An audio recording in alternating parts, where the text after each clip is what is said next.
What's up, everybody?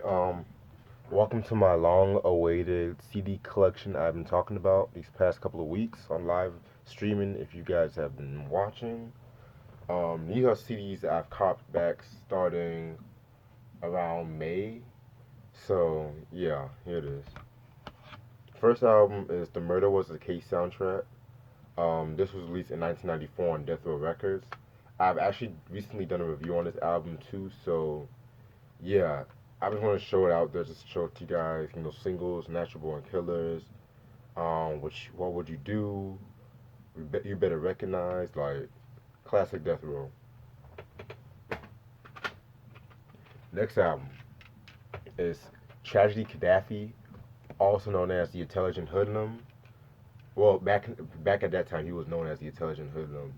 Released in 1990 on A&M. Um, this is like his debut album. You guys should know who Tragedy Gaddafi is. Back in those days, when he was on the Cold Chillin', they renamed him like the Intelligent Hoodlum because they felt like Tragedy Gaddafi was not a name that was marketable and stuff like that. So yeah, singles albums known for are Black and Proud, Back to Reality, and Arrest the President. Yeah, man, like this album right here, fucking classic album in my opinion. Very dope album. Um, it's crazy too because it might say that Marty Marl produced the whole of this record, but if you listen to this album, you would know Large Professor had his hand on majority of the tracks. Like it's crazy and shit though. But I'm gonna definitely do a review on this album pretty soon. I don't know when, but yeah, this is a very dope album. This was before he hooked up, with Capone and Noriega and shit like that. Yeah, man, like fucking classic album.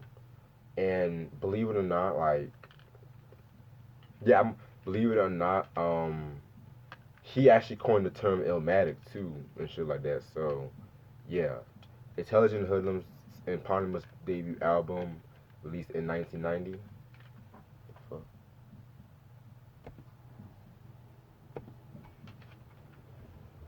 Next album is LL Cool J's Walking with the Panther, released in 1989 on Def Jam. Um, I already have Radio, Bigger and Deffer, Mama Said Knock You Out, 14 Shots to the Dome, and Mr. Smith. And yeah, singles albums known for are Going Back to Cali, I'm That Type of Guy, Big Old Butt, One Shot at Love, and Jiggling Baby.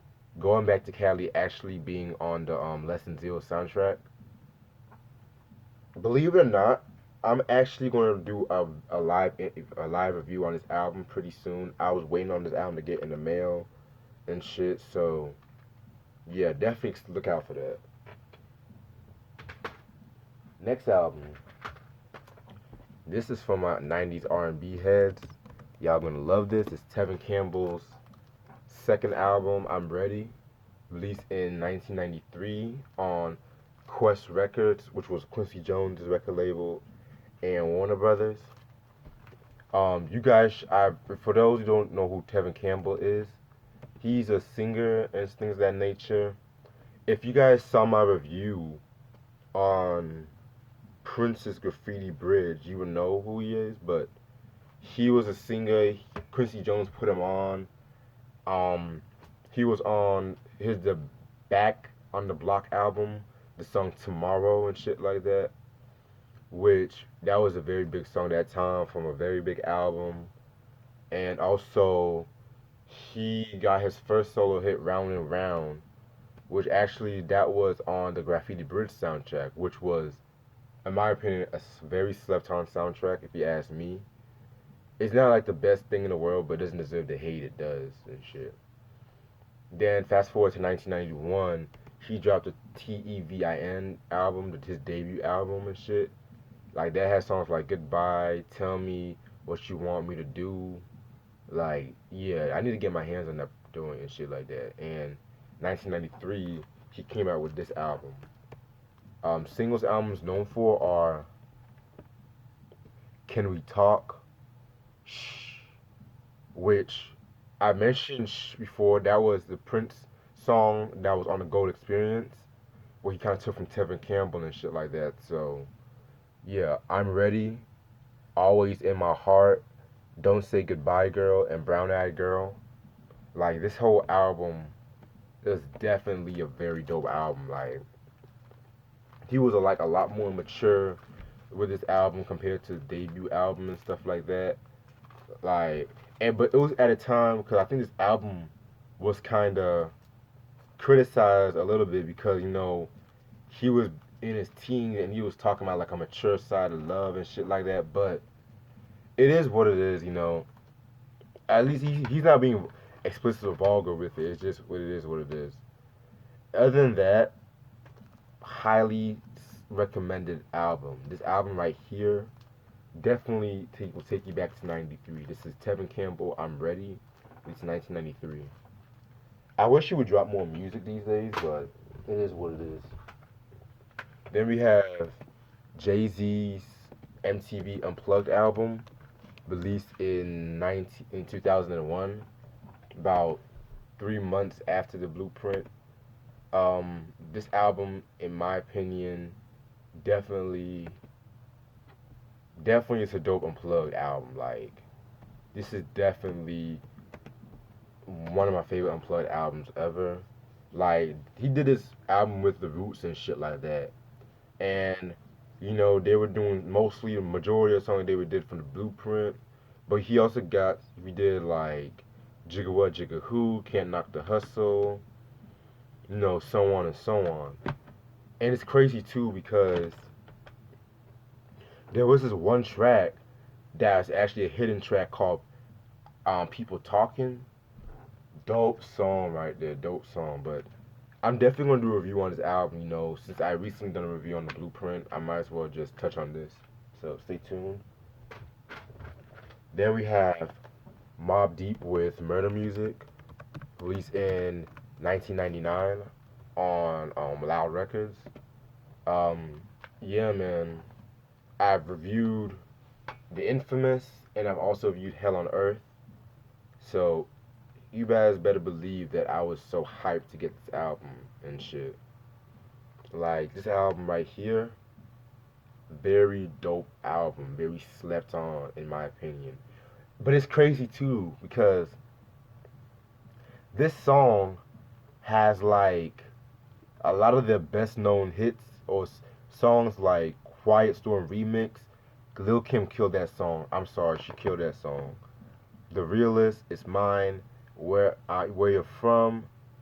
But and it's like the most commercially successful, but I don't hear that many people talk about it as much as they do with The Infamous and Hell on Earth, and it's kind of crazy though. But and also another thing you guys should know about this is the fact that this album was actually supposed to have been released as far back as like, and I think 97, 98, but um,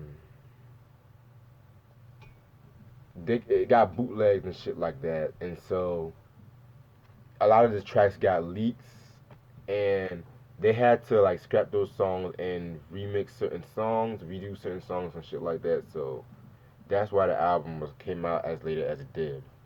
And in a way, this album might kind of get overshadowed a little bit because of the fact, 1999, you gotta remember that was the year of Rough Riders.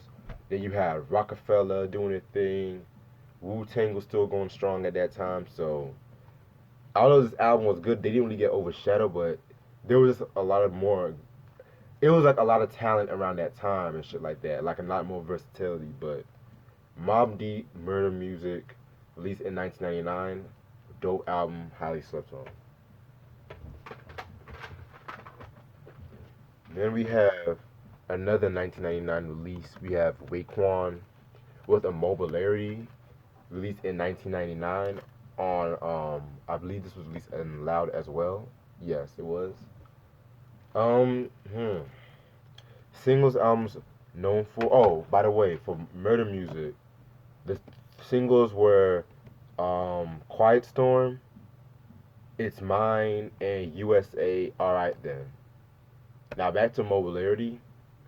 The singles are. Give me a minute.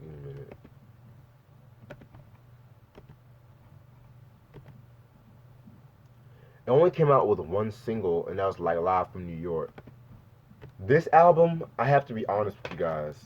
When I first heard this album, I was disappointed on some real shit. I don't know, man. Like Raekwon did his thing, but there was no production from RZA, and there was no guest appearances from Ghost. And the production, although the production was still good, I felt like it was not Raekwon standards and stuff like that. So basically, I kind of like bashed this album and shit like that. But I'm gonna re-listen to it again because you guys know I'm reviewing a lot of the Wu Tang's second album, the second wave solo album. So yeah, I'm definitely gonna give this a re-listen. And when I will do a review on it, I don't know. I'm hoping sometime before August. So yeah, Raekwon Immobiliarity, 1999. Oh boy, woo. Damn, this is where it gets interesting. I don't know which one to pick, but fuck you. Next album, Boogie Down Productions, By Any Means Necessary. This was released in 1988. Um, yeah, man. You guys should know the only other Boogie Down Productions album I have is Criminal Minded. And yeah, this was their second album. It's about time I had some more Boogie Down Productions albums and shit. So yeah, singles albums known for are, let me see, I know My Philosophy, Stop the Violence, I'm Still Number One, and I think Jimmy. But yeah, this album right here was a very important album for hip hop history because you guys should know that Scott LaRock, the DJ, the original DJ for Boogie Down Productions, was killed. I think a couple of months after Criminal Minor was released.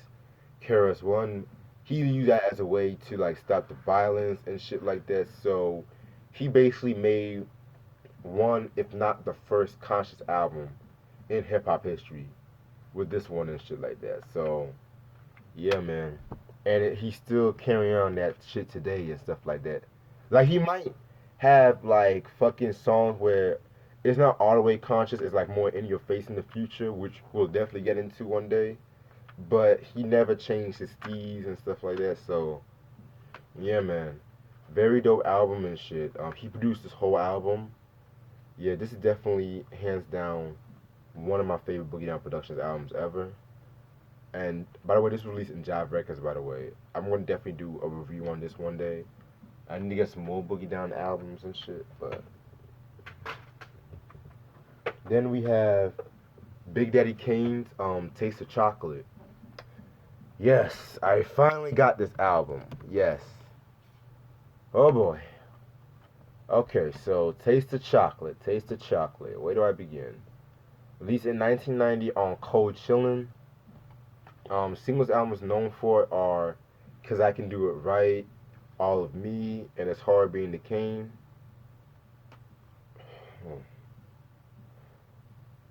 Stay tuned on a review for this album. This was not as good as his first two, and yeah, stay tuned. Then we have Big Daddy Kane with Prince of Darkness, released in 1991. You guys thought I was playing when I said I was going to review his albums and shit. So here it is. Yes, the infamous Prince of Darkness. Singles albums known for are Groove With It, Raw 91, and The Lover in You. A lot of people have went on record saying that this is the worst Big Daddy Kane album. Surprisingly, I don't really consider this as bad as Taste of Chocolate, though. Yes, there were some songs, but at the same time, I was re-listening to it, and he kind of got some of his flavor back with this one. I'm not going to say too much about it now, because I want to save most of it for the review, but yeah. And it was, you guys should also know, by 1991, Marley Marl had left Cold Chillin' at that time.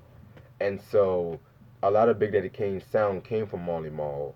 and he ended up working more with Easy Mo B, like especially during his next album after this one and shit like that. So yeah, I just thought I like to point that out. And he was definitely trying to get out of his contract around this time too. So I'm definitely when I talk about those albums, I'm definitely gonna cover that. But yeah, Prince of Darkness, Big Daddy Kane. Oh my God. Okay. Yeah, I'm gonna save those two for last. I'm gonna save the best for last. Then we got an album that I feel like is very criminally underrated.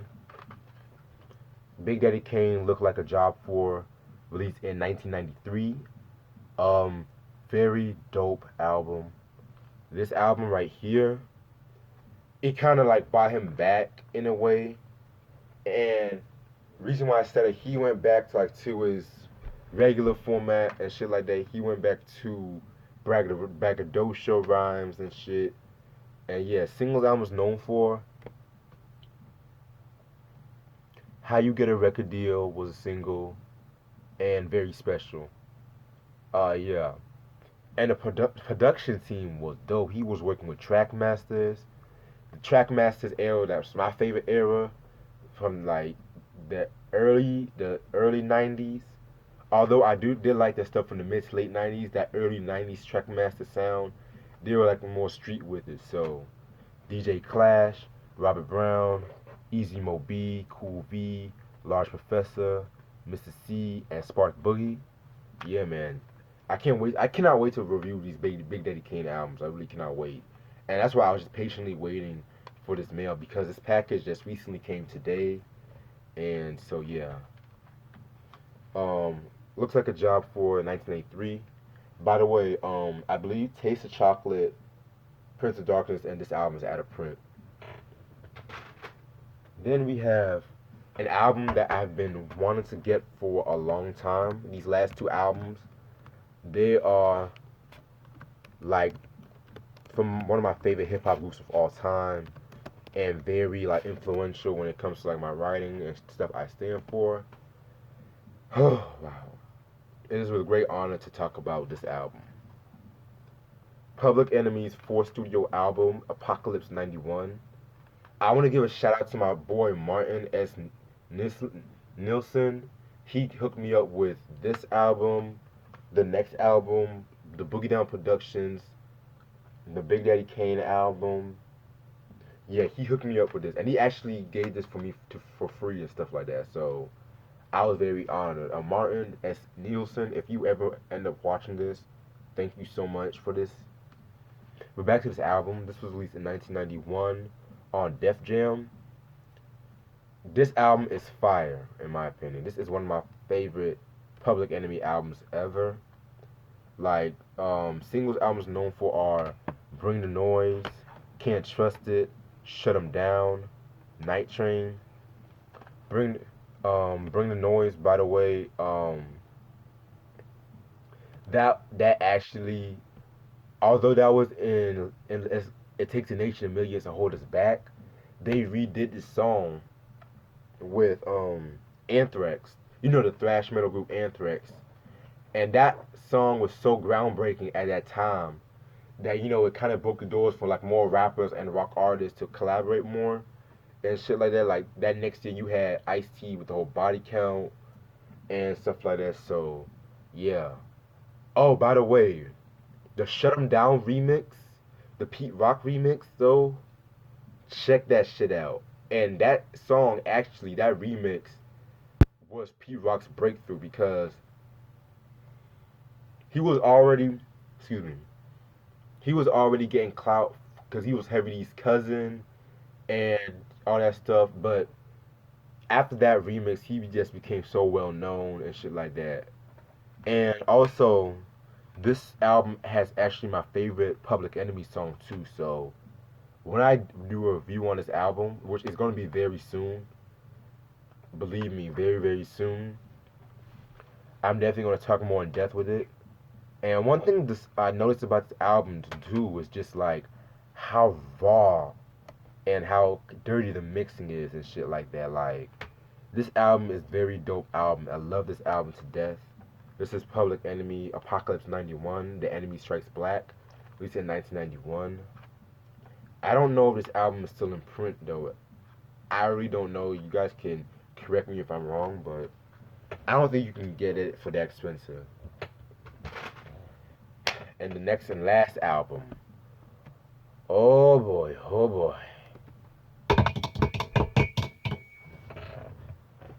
Oh, this album is Public Enemy's debut album, Yo Bum Rush the Show, released in 1987.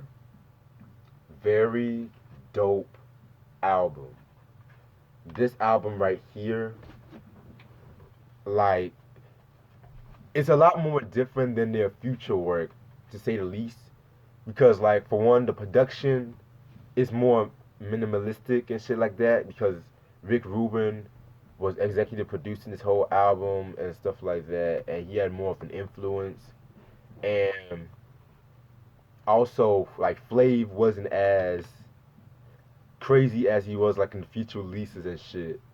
Like, yeah, he did have like his moments where he was just out there, but at the same time, it wasn't as like crazy and shit. By the way, but yeah, this album right here, very influential, very dope. It's not their best work, but cause we're gonna talk about the albums and discography like one day and stuff like that. But at the same time, this is probably one of the most important albums. Like, it only came out with two singles, Public Enemy #1 and You Gonna Get Yours and shit. But yeah, favorite song, I love the song Sophisticated Bitch. My Uzi Weighs a Ton. Like, this is them at their street in my opinion. Like, this album, in my opinion, I would put this right next to Boogie Down Productions' Criminal Minded and shit like that. It's conscious, but it has like a street edge towards it. But yeah, that's all the time I have. Stay tuned for more stuff. Peace.